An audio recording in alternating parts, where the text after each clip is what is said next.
प्रश्न 79 यह प्रश्न पारिस्थितिकी एवं पर्यावरण में एक केस स्टडी है।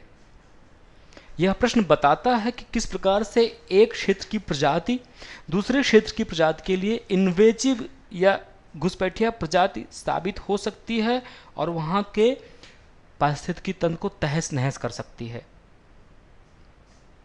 1930 के दशक में जब ऑस्ट्रेलिया में गन्ने की फसल पर पलने वाला एक कीट बहुत बढ़ गया तो उसको कंट्रोल करने के लिए इन्होंने अमेरिका से टोड की प्रजातियों का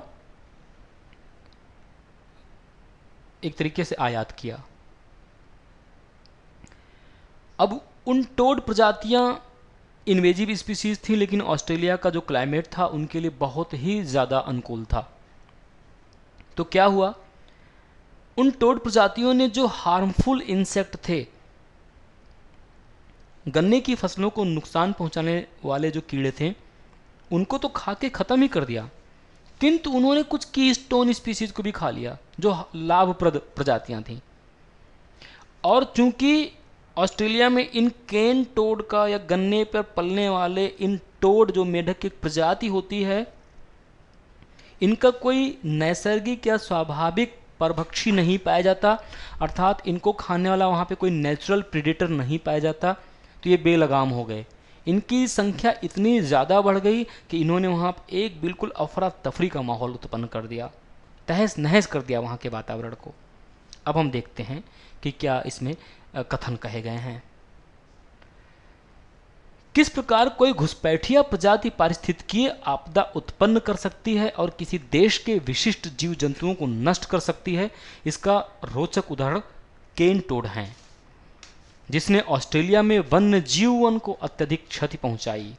इस संबंध में निम्नलिखित कथनों पर विचार कीजिए।